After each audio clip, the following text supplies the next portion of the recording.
இந்த காணொளியை தொடர்ந்து பார்க்கறதுக்கு முன்னாடி மறக்காம தமிழ் ஜனம் சேனலை சப்ஸ்கிரைப் பண்ணிடுங்க. ஹாலிவுட்டில் காஞ்சூரிங், தி நன், ஆனபல் போன்ற திகிலூட்டும் திரைப்படங்களை தனியாக அமர்ந்து பார்த்தால் அவ்வளவுதான் நெஞ்சுவலியே வந்துவிடும். இதில் ஆனபல் திகில் படம் உலகம் முழுவதும் பிரபலமானது. அமானுஷ சக்திகள் நிறைந்த ஆனபல் பொம்மையை சுற்றி நடக்கும் திகிலூட்டும் சம்பவங்களின் கலவையே இப்படத்தின் கதை.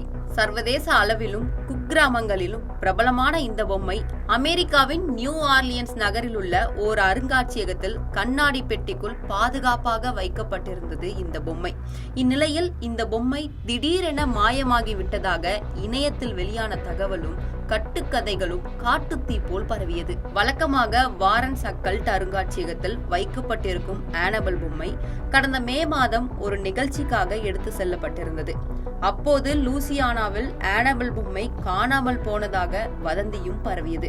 இதை மறுத்த நியூ இங்கிலாந்து மனநல ஆராய்ச்சி சமூகத்தின் தலைமை விசாரணை அதிகாரி டான் ரிவேரா இணையத்தில் வெளியான தகவல் அனைத்துமே வதந்தி என்றும் கூறி முற்றுப்புள்ளி வைத்தார். அத்துடன் மரப்பெட்டிக்குள் ஆனபல் பொம்மை பத்திரமாக இருப்பதாக டிக்டாக் வீடியோவையும் வெளியிட்டிருந்தார். 2025 அக்டோபரில் இல்லினாயில் நடைபெறும் ஒரு நிகழ்ச்சியிலும் ஆனபல் பொம்மை பங்கேற்கும் என்ற அறிவிப்பையும் வெளியிட்டிருந்தார்.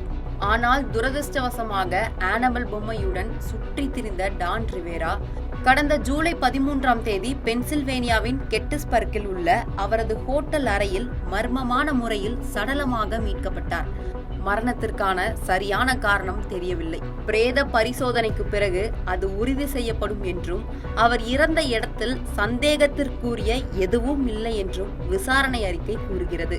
இந்த நிலையில் டான் ரிவேரா மரணத்திற்கு ஆனபல் பொம்மைதான் காரணமா என்ற சந்தேகத்தை இணையவாசிகள் எழுப்பி வருகின்றனர். மேலும் இது போன்ற பல்வேறு சுவாரஸ்யமான தகவல்களை தெரிஞ்சுக்கிறதுக்கும் தமிழ் ஜனம் சேனலை மறக்காம சப்ஸ்கிரைப் பண்ணிக்கோங்க.